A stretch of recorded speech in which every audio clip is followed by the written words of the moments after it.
SRKP government PG college Kishangarh से मैं doctor Kamlesh प्रीतवानी। बच्चों, आज के इस लेक्चर में आपका स्वागत करती हूँ। ब्रेक इवन एनालिसिस हम लोग पढ़ रहे थे, उसका पार्ट 7 आज हम देख रहे हैं। ये आपकी यूनिट फर्स्ट और यूनिट सेकंड की काफ़ी जो पॉइंट्स को कवर करता है। आज हम देखने जा रहे हैं कि इसके एडवांटेज क्या है और लिमिटेशंस इसकी क्या है। हमें इसका यूज़ आपने देखा, बहुत इसके बेनिफिट्स थे, डिसीजन मेकिंग में हमें काफ़ी मदद करता है। लेकिन फिर भी आपको पता है कि हर चीज़ के जो है कुछ एडवांटेज होते हैं तो उसकी कुछ लिमिटेशंस भी होती हैं। ये हम यहाँ पर जो है इसको अच्छे से समझेंगे। Use of break even analysis, कैसे इसको यूज़ किया जाना चाहिए, ये हम देखते हैं। इसके क्या फ़ायदे हमें नज़र आते हैं। जैसे हमने देखा जो पहले calculation of profit for different cells volume, अगर आपको अलग अलग सेल्स वॉल्यूम का कैलकुलेशन करना है, उसके लिए कितना प्रॉफिट होना चाहिए अलग अलग वॉल्यूम पे, अलग अलग सेल्स की मात्रा पे। आप 10,000 इकाई बेच रहे हैं, फिर 15,000 इकाई बेच रहे हैं या 20,000 इकाई बेच रहे हैं, तो उस पर कितना प्रॉफिट होगा, इसकी कैलकुलेशन ब्रेक इवन एनालिसिस का अपना फॉर्मूला है, S-V बराबर F+P। उससे आप कर सकते हैं। कैलकुलेशन ऑफ आपका CVP का जो फॉर्मूला है, calculation of sales volume to produce desired profit. कभी कभी क्या होता है, डिजायर्ड प्रॉफिट के लिए आपको सेल्स वॉल्यूम चाहिए होता है। पहले पॉइंट में था क्या क्या था, डिफरेंट सेल्स वॉल्यूम पे प्रॉफिट, और यहाँ पर क्या है, सेल्स वॉल्यूम की कैलकुलेशन कि हमें इतना प्रॉफिट चाहिए तो बताइए कितनी यूनिट्स बनाई जाए। आपका प्रॉफिट आपको चाहिए 10 लाख रुपए का और उसके लिए कितनी यूनिट्स आपको बनानी, तो वो कैलकुलेशन किया जाएगा। Calculation of selling price per unit for a particular BEP point. आपको कहा कि भाई ये नो लॉस पॉइंट है, इस पर आप बताइए कितनी यूनिट्स जो है सेल प्राइस कितनी रहेगी। यानी कि आपके फॉर्मूले में आपके पास है एस नहीं है, आपके पास है ना, सेलिंग प्राइस नहीं है, और आपके पास में BEP पॉइंट है लेकिन वो नहीं है, तो वो भी आप इससे कैलकुलेट कर सकते हैं। ऐसे ही calculation of sales volume required to meet proposed expenditure, आपको जो है सेल्स की मात्रा निकालनी है प्रपोज्ड एक्सपेंडिचर्स को पूरा करने के लिए, तो वो भी यहाँ पर कैलकुलेशन किया जाएगा। Determination of sales required to offset price reduction, अगर ऑफसेट प्राइस कम करनी है, हमें मूल्य कम करना है, तो उसमें कितनी सेल्स जो है आवश्यकता होगी। यानी आप वस्तुओं की प्राइस जो आपके पास डिसाइड आपने की है, आप उसे कम प्राइस पे रिडक्शन करके करना चाह रहे हैं, तो भी कितनी सेल्स की आवश्यकता होगी, ये भी यहाँ पर देखा जाएगा। ऐसे ही आपको measurement of effect of changes in profit factors, profit factors में जो चेंजेस हो रहे हैं उसकी मेजरमेंट करने के लिए भी जो है प्रॉफिट के फैक्टर्स को, चेंज के इफेक्ट को, उसमें भी इसकी आवश्यकता हमें पड़ सकती है। इसको हम यूज़ कर सकते हैं। Choosing the most profitable alternatives, आपके पास में अल्टरनेटिव है कि आप मेक करें और बाय करें, है ना, आप खुद बनाएं या उसको बाजार से खरीदें, तो ये भी डिसीजन आप इसकी सहायता से ले सकते हैं कि कौन सा अल्टरनेटिव हमारे लिए ज़्यादा लाभप्रद होगा, प्रॉफिटेबल होगा। Determining the optimum sales mix, हमारी जो है ऑप्टिमम सेल्स मिक्स का मतलब है कि आपने कहा कि भाई हमें A की इतनी क्वांटिटी बनानी है, B वस्तु की इतनी, C की इतनी, तो ये ऑप्टिमम सेल्स मिक्स आप डिसाइड करते हैं। तो ये भी डिसाइड करने में हमें कौन हेल्प करता है, BE analysis. Deciding to change on changes in capacity, आपकी कैपेसिटी जो है वो उसको चेंज करना, 10% 20% पे आप काम कर रहे हैं, फिर 30 पे करना चाह रहे हैं, या 50 पे कर रहे हैं और 20 बढ़ा के 70 पे करना चाह रहे हैं, तो ये भी, इसमें भी आपको ये हेल्प करेगा। Thus it can be stated that break-even analysis is a useful management guide।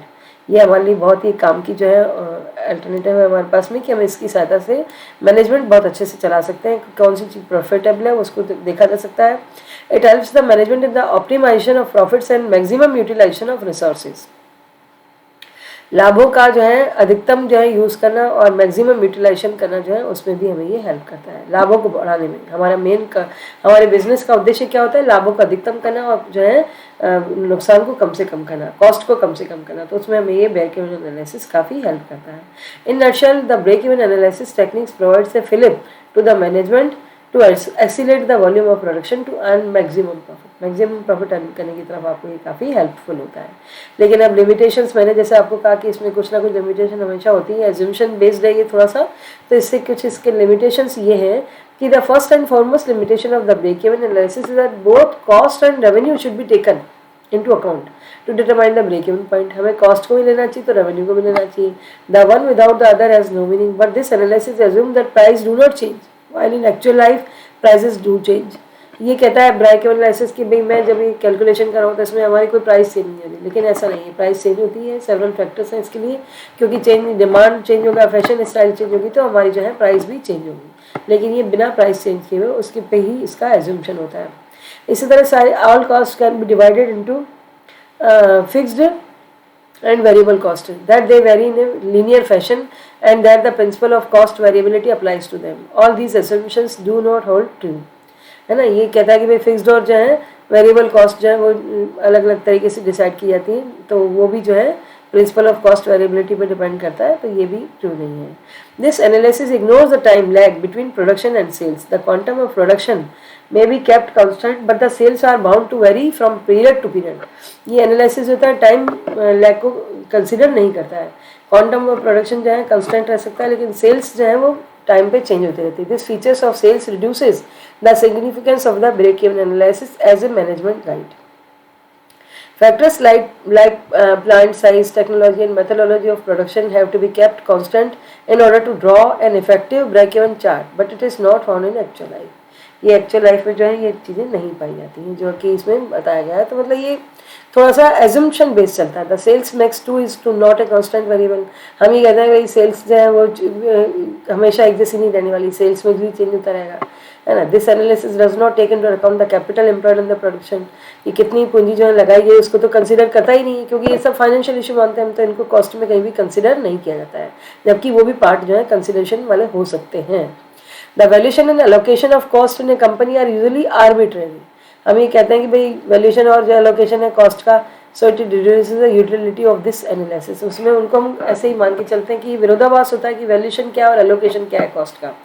उसका वैल्यूएशन पार्ट को देखा जाए तो अलग हो जाता है और एलोकेशन अलग हो जाता है। तो इस तरह से कुछ कमियां हर जगह रहती हैं। तो ये इतनी कमियां में बी एनालिसिस की कमियों को नज़रअंदाज करते हुए भी चल सकते हैं, लेकिन अब एक्चुअली ऑन द थ्योरी अगर कहा जाए तो हम इनको पढ़ लेते हैं कि ये कमियां हैं, पर इनको प्रैक्टिकली अगर करते हैं तो हमें बी एनालिसिस के फ़ायदे इसके नुकसानों से ज़्यादा नज़र आते हैं। धन्यवाद।